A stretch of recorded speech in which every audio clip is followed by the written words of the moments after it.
Mayday! Mayday! I repeat, the Exodus Black has been compromised by an unknown alien life form. We are 600 souls aboard. Systems are failing. We are going down. Mayday! Unauthorized program ejection detected. Quadridimensional structure compromised. Attempting mitigation. Hull loss imminent. Impact imminent.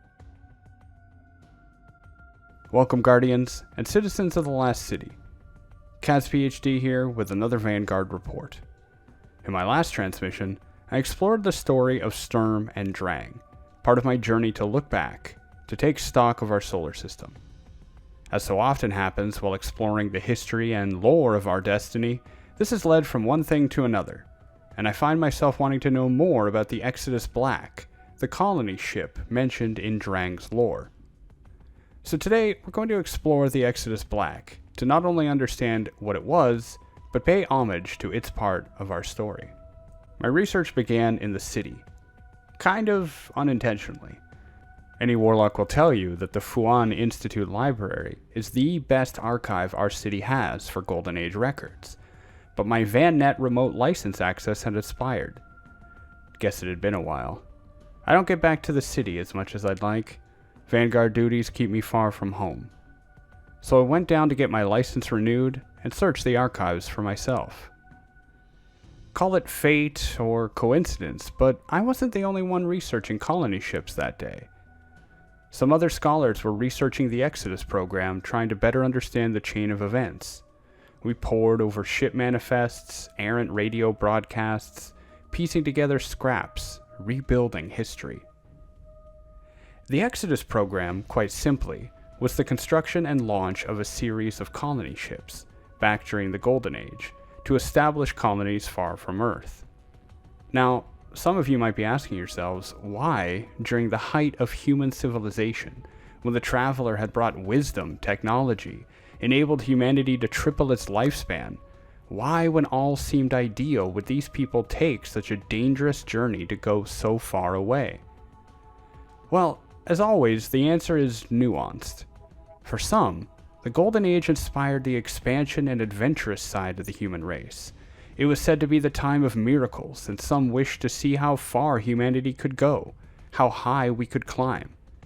For others, the reasons are a bit more ominous. You see, some did not trust the Traveler, or specifically humanity's reliance on it. Everything changed after the Traveler's arrival, and while most of this was for the better, there were some who were concerned about humanity placing all of its faith in one powerful but unknown entity. Striking out to the stars, settling on other worlds, this was their chance to break free from the Traveler, or at least prove that they could still stand on their own. The scholars and I found reference to 3 ships: Exodus Blue, Green, and Black. Each has their own story, the green in fact being linked to the origins of the Awoken people, but that is for another time. Whatever their reasons, 600 colonists set forth on the Exodus Black to Kepler 186, a dwarf star located roughly 582 light-years from Earth, in the Cygnus constellation. There, they were likely to settle on one of its 5 planets, should they prove inhabitable. However, they never reached their destination. City records lost track of the Exodus Black somewhere past the main gas giants. Not a single transmission, beacon, nothing. It was not until the Red War, thanks to a certain hunter friend of ours, that they were heard from again. Back during the Red War, former Vanguard hunter Cade 6 traveled to Nessus, an unstable centaur, an asteroid of sorts, on the outer reaches of our solar system. He got the idea after doing what I've done, searching the VanNet archives. There, records indicated that centaur planetoid 7066 Nessus, quote, re-entered the system after an unexplained delay, end quote, some 126 years prior. Seeking an opportunity to hide from the Red Legion, but also to maybe explore a new mystery and find tech to help retake the Last City, Cade set off. What he found there was what we could still find there today. A crashed ship, debris strewn across the Centaur, a world nearly completely taken over by the Vex. Failsafe, the ship's AI, and an unusual amount of plant and animal life. So what happened here? Working with Failsafe and exploring the area, one is able to put the pieces together. Literally. Flash drives and flight recorders can be found among the wreckage, even in old Exodus Black crew flight suits, which some Guardians have repurposed into armor. The Exodus Black crew, at least those for whom we have record, included an unnamed lieutenant, Flight Officer Samantha Blaze, Chief Engineer Kiaru Zoikova, and Captain Masoud Jacobson. Using some acoustic resequencing, my ghost was able to stitch their records together, heard here.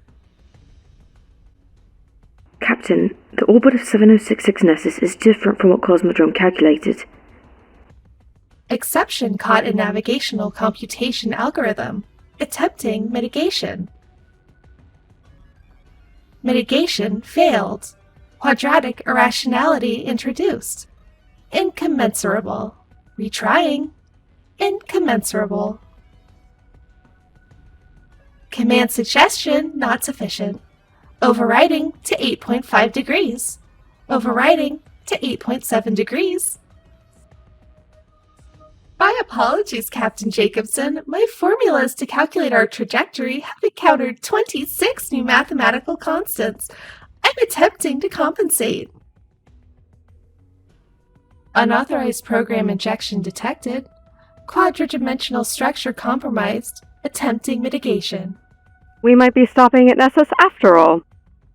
We just lost the starboard engine. I am sorry, but I am unable to keep pace with what is happening to my computational capabilities. The Exodus Black is now in an unrecoverable descent. Please make whatever preparations are appropriate. Hull loss imminent. Impact imminent. So, the Exodus Black, en route to a distant star system, encountered Nessus. This small planetary body was not where it should have been, according to records and calculations. Stranger still, the space around Nessus existed in 6-dimensional coordinates, as opposed to the 4 dimensions, namely length, width, height, and time, the ship was used to. This caused a massive navigational problem, which the crew was unable to work around, and they crashed onto the surface. Judging by the wreckage, it is unlikely that any of the passengers survived, though some of the crew did. Day 9. We're out of just about everything. Water, oxygen, ideas. I'm going to disable the shackle programming on the ship's Failsafe AI. We need every bit of help we can get. We lost the lieutenant today. Now it's just the pilot, the captain, and me.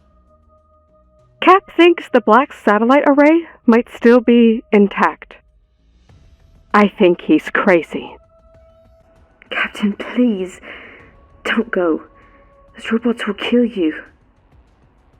Captain Jacobson attempted to repair and broadcast via the Exodus Black antenna array, but his signal was intercepted. These robots, Samantha warned of, were, of course, the Vex.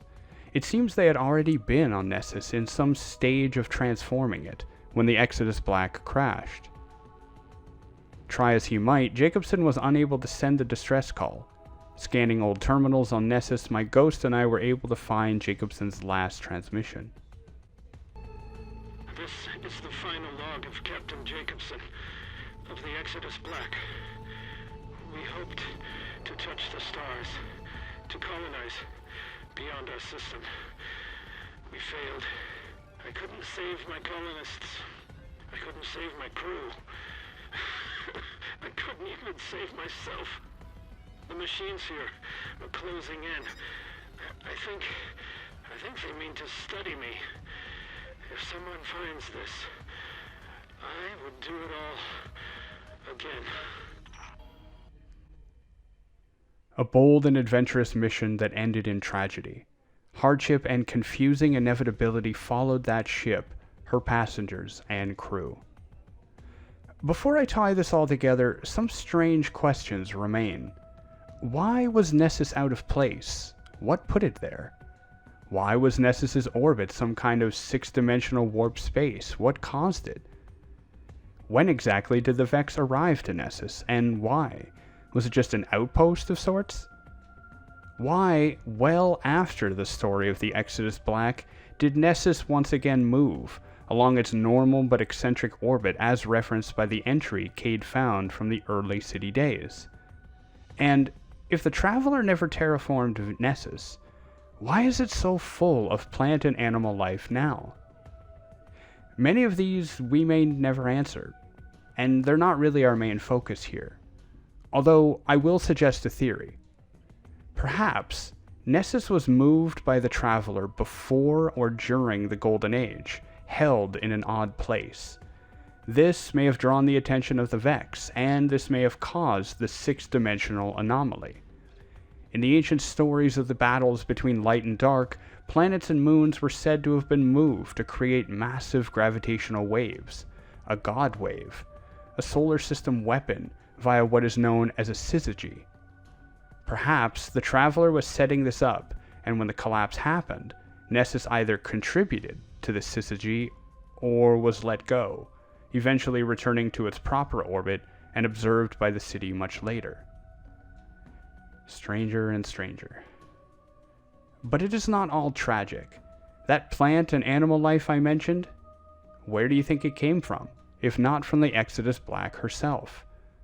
The Fuan scholars mentioned that these colony ships were carrying all kinds of supplies to help the passengers begin a new life, and that life has thrived on Nessus. For the passengers and crew, they live on only in the records we keep, our memories, and those of the ship's artificial intelligence, Failsafe, still operational and coordinating patrol teams on the planetoid. We remember them when we explore Nessus. We remember them by running strike operations through the remains of the Exodus Black, keeping it clear of Vex and fallen scavengers alike. And we remember that, while tragic, their story was one of courage, tenacity, and adventure. And while the universe can be a dark and foreboding place, these stories can inspire us to keep going, to make our own. And that concludes our look at the Exodus Black. I hope you have found it as informative and poignant as I have. We will keep these broadcasts going as best we can. Change is in the air, and I have a feeling our stories are going to soon become even more interesting and complicated as the seasons unfold.